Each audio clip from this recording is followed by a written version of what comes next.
50 days hair growth challenge का आज है डे 1 और आज मैं आपके साथ जिस रेमेडी से मैंने शुरुआत की थी अपनी बॉल्डनेस जर्नी की, यानी कि जो DIY मैंने सबसे पहले यूज़ किया था और उसके साथ मैंने बहुत चीज़ों को चेंज करके आज वो रेमेडी मैं आपके साथ शेयर कर रही हूँ। यानी आप कह सकते हो ये रेमेडी मेरे DIY रेमेडी का स्टार्टिंग पॉइंट था, जिसको मैंने सेलेक्ट किया था अपने लिए और यहाँ से मेरा सफ़र शुरू हुआ कि मैंने हेयर ग्रोथ को मैंने बहुत सीरियस में लिया, हेयर फॉल को मैंने बहुत सीरियस में लिया और आज मैं आपके सामने बैठ कर हूँ, आप लोगों के साथ अपना पूरा एक्सपीरियंस शेयर करती हूँ और मेरे हेयर का कंडीशन आप देख लो पहले के मुकाबले में मुझे किस कदर का गंजापन था। जैसे जैसे मुझे पिक्चर रिसीव होता है मैं आप लोगों के साथ शेयर करती रहती हूँ, बिकॉज जब मुझे गंजापन हुआ था ना तो उस वक्त आप इतना डिस्टर्ब रहते हो कि आप सही से अपना पिक्चर भी नहीं ले पाते हो। लेकिन जैसे जैसे मैंने अपना पिक्चर लिया उन दिनों में मुझे मिल रहा है, मैं आप लोगों के साथ शेयर करती जा रही हूँ आप लोगों के साथ। तो खैर जो लोग नए जुड़ रहे हैं उनको नहीं पता शायद कि मुझे हुआ था गंजापन लगभग 3-4 साल पहले और मैंने बहुत सारी रेमेडी को यूज़ करके अपने बालों को उगाया है, फिर से अपने बालों को लंबा किया है, मजबूत किया है, स्ट्रॉन्ग किया है। और एक जो सबसे इम्पॉर्टेंट बात है ना, जो हमेशा लोग इग्नोर कर जाते हैं कि कैटेगरी क्या, आपके हेयर का कैटेगरी क्या है। अगर आप सही से देखो तो मेरा बाल बहुत ज़्यादा थिन है, बहुत ज़्यादा पतला है, उसमें मुझे इतना ब्यूटीफुल रिजल्ट मिला। आप मेरा हेयर का लेंथ देख लो, हेयर का वॉल्यूम देख लो और जो गंजापन था ना लिटरली वो बिल्कुल मतलब समझ लो 80% तक कवर हो चुका है, उससे भी ज्यादा कवर हो चुका है। बहुत सारे लोग बोलते हैं कि दीदी अपना सूखा हुआ बालों में पिक्चर दिखाइए, अपने गीले बालों में पिक्चर दिखाइए। तो मैंने दोनों तरह का हेयर जो है सोशल मीडिया पर शेयर कर रखा है। बहुत गट्स होता है भाई साहब अपने आप को ऐसा कंडीशन में शो करना सोशल मीडिया में गंजे सर में। जब हम ऐसा सिचुएशन तो जब बॉल्डनेस या गंजापन आता है तो हम बाहर जा नहीं पाते, हमें इस कदर की अब खुद से शर्म लगता है। तो सोचो उस सिचुएशन को आप जब तमाम लोगों के सामने शेयर करते हो ना तो बहुत सारे पॉजिटिव कमेंट तो आते हैं, साथ साथ कुछ नेगेटिव कमेंट भी आते हैं जिन्हें आपको बर्दाश्त करना पड़ता है। और ये सब मैं आप लोगों के लिए ही कर रही हूँ क्योंकि मैंने इस सिचुएशन को फेस किया है और मैं नहीं चाहती कि आप लोग ये सिचुएशन फेस करें। तो इसलिए मैं मल्टीपल रेमेडी आप लोगों के साथ शेयर करती हूँ। और एक जो सबसे इम्पॉर्टेंट बात है ना कि देखो ये सच्चाई कोई नहीं बताता, मैं गारंटी देके बोल सकती हूँ कि कोई यूट्यूबर ये बात नहीं बताता। जो मैं आपको पर्सनल अपना एक्सपीरियंस शेयर कर रही हूँ कि कोई भी रेमेडी आप यूज करते हो ना तो एटलीस्ट उसको 1 महीना यूज कीजिए। 1 महीने के बाद चाहो तो आप उसको बदल सकते हो। जिस तरह हम रोज रोज एक खाना खाकर थक जाते हैं ना, इसी तरह हमारा बॉडी अगर आप एक ही चीज उसको लगातार देते जाओगे तो वो एक्शन नहीं करता उतनी अच्छे से। तो अगर आप रेमेडीज को चेंज कर करके यूज करते हो ना तो आपका बॉडी भी तमाम चीजों का गुडनेस प्रॉपर ले पाता है। किसी में मिनरल्स अच्छे होते हैं, किसी में विटामिन, किसी में न्यूट्रिएंट्स अच्छा होता है, किसी में प्रोटीन अच्छा होता है। तो तमाम चीजों का गुडनेस जो है हमें स्टेप बाय स्टेप प्रॉपर मिल पाता है। तो खैर ये बात मैंने इसलिए आप लोगों को शेयर की क्योंकि बहुत सारे लोग बोलते हैं कि इतने सारे रेमेडी हैं हम कंफ्यूज हो जाते हैं। तो ब्रदर या सिस्टर आप जो भी मुझे देखते हो, मुझे फॉलो करते हो ना, तो एक बात हमेशा जान लीजिए कि अपने प्रॉब्लम के अकॉर्डिंग अगर आपको हेयर फॉल हो रहा है तो हेयर फॉल से रिलेटेड रेमेडी को सिलेक्ट कीजिए, उसको 1 महीना यूज कीजिए, देन उसके बाद आप रेमेडी चेंज कर दीजिए, यानी दूसरा रेमेडी स्टार्ट कीजिए। तो इस तरह से आप करोगे ना तो आपका स्कैल्प भी हेल्दी होता जाएगा और आपको रिजल्ट भी प्रॉपर मिलता जाएगा। और चाहो तो आप ये सीरीज ज्वाइन कर सकते हो क्योंकि ये सीरीज में मैंने आपके साथ वादा किया है और आप सभी जानते हो कि आपकी सिस्टर, आपकी बहन आपसे झूठ नहीं कहती कि मैं आपके बालों को लंबा, घना, मजबूत और उसके अलावा डैंड्रफ भी आपका जाएगा।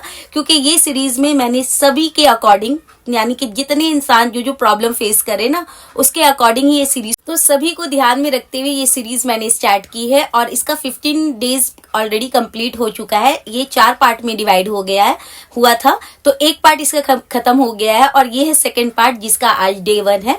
तो बहुत ज्यादा बातें शाती हो गई। तो मैं हूँ आयशा और आप देख रहे हो सेल्फ लव आयशा। अगर आप मुझसे पहली दफा मिल रहे हो तो आप चैनल को जरूर सब्सक्राइब करना।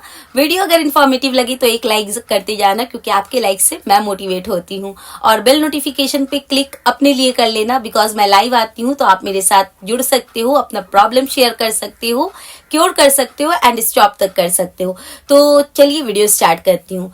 तो सबसे पहले जो मैंने अपनी जर्नी में यूज किया था वो था मेथी दाना। तो आपको क्या करना है, सबसे पहले एक कटोरा लेना है और उसमें लेना है आपको राइस।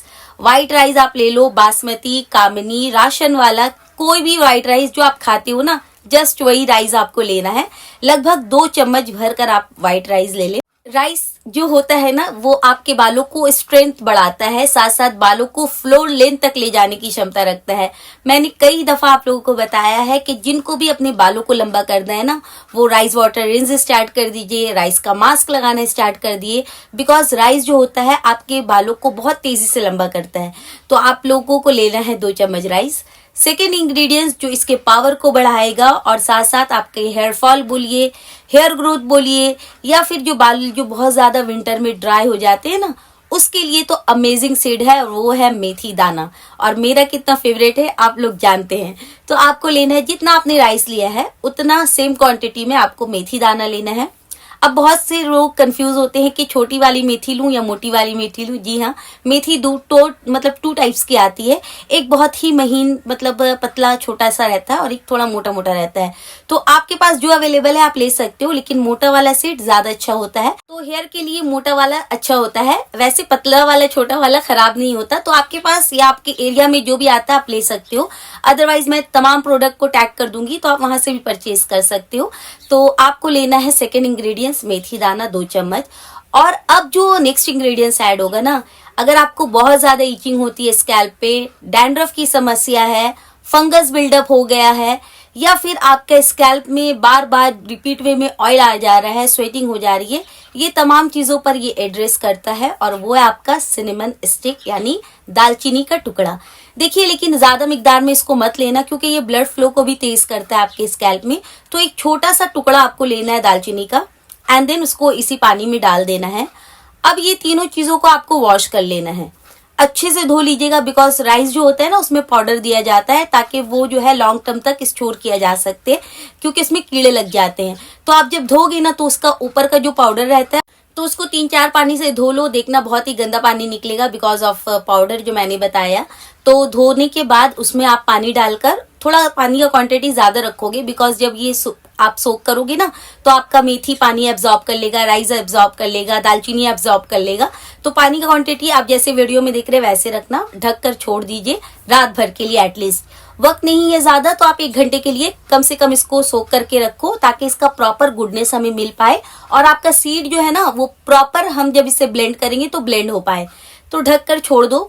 नेक्स्ट डे मॉर्निंग जब आप उठोगे सुबह के वक्त, तब आपको क्या करना है, लेना एक मिक्सर जार, और ये आपको राइस एंड देन मेथी एंड देन दालचीनी तीनों को डाल देना है विथ वाटर, जिसमें हमने सोक करके रखा था।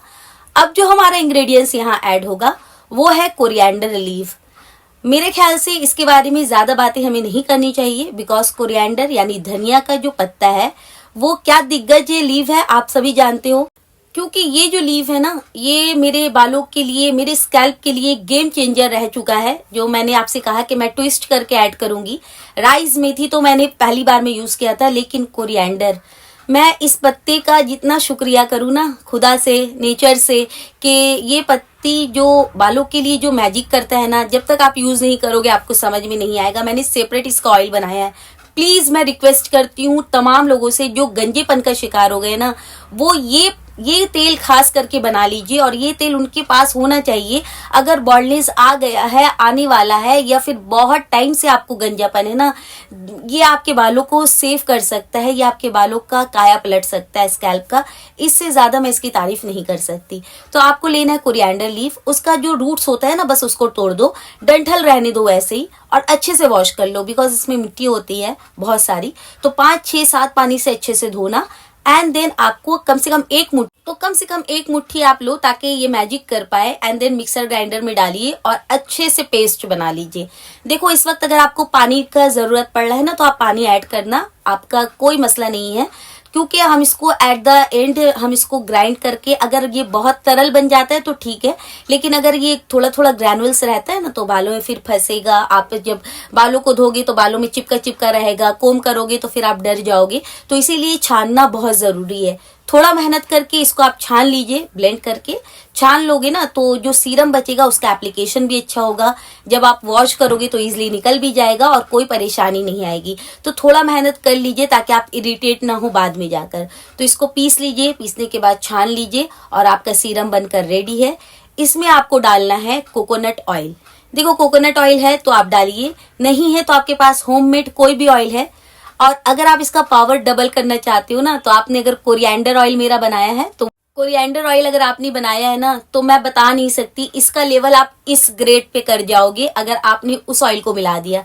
लेकिन अगर आपने नहीं बनाया तो कोई मसला नहीं है, कोकोनट ऑयल भी आप ऐड कर सकते हो। कोई भी होममेड ऑयल है या कोकोनट ऑयल है नॉर्मल, तो आप इसमें 1 से 2 चम्मच ऐड कर देना। एंड देन 1 चम्मच आपको ऐड करना है कैस्टर ऑयल। कैस्टर ऑयल क्या करता है आप जानते हो, हमारा जो बॉडी ऑयल प्रोड्यूस करता है ना, देखना जब आप फेस धो लोगे या फिर कुछ देर बाद ऑयल आ जाता है, तो ये जो ऑयल होता है ना, ये कैस्टर ऑयल इससे काफी हद तक मिलता जुलता है। लेकिन कैस्टर ऑयल बहुत थिक होता है तो हम उसे डायरेक्ट नहीं लगा सकते। तो जब आप इसको डाइल्यूट करके लगाते हो या किसी भी मास्क में डाल के लगाते हो ना, तो आपका बॉडी समझता है कि ये उन्हीं का पार्ट है और उसका एब्जॉर्प्शन बहुत अच्छा से स्टार्ट कर देता है। तो इसीलिए कैस्टर ऑयल इज मस्ट यहाँ पर, क्योंकि हम इसका पावर को बढ़ाना चाहते हैं और इसका प्रॉपर गुडनेस लेना चाहते हैं। तो 1 चम्मच अगर कैस्टर ऑयल है तो डाल दीजिए, नहीं है तो इसलिए तो कैस्टर ऑयल डाल लेना, नहीं है तो स्किप कर दो, लेकिन नेक्स्ट टाइम के लिए जरूर परचेज कर लो। And then good to go, बस आपका मास्क रेडी है। और इसको आपको लगाना है कैसे, आप पहले बालों को सुलझा लेना एंड देन पहले पूरे स्कैल्प पे फोकस करो, क्योंकि ग्रोथ चाहिए हमें और हेयर फॉल भी रोकना है, डैंड्रफ को भी हमें ट्रीट करना है। तो पहले पूरे स्कैल्प में फोकस करो, बच जाए तो लेंथ पे लगा लीजिए। एंड देन शावर कैप या फिर पॉलिथीन, घर पे जो भी आता है पन्नी, उससे आप बालों को कवर कर लो, टाई कर लो और एटलीस्ट 30 मिनट्स तक अपने स्कैल्प पे रहने दीजिए। 30 to 45 मिनट्स इसका टाइम पीरियड है। आप 30 मिनट एटलीस्ट रखो, विंटर चल रहा है ना इसीलिए मैं कह रही हूँ, अदरवाइज मैं आपको सजेस्ट करती कि 45 मिनट रखिए।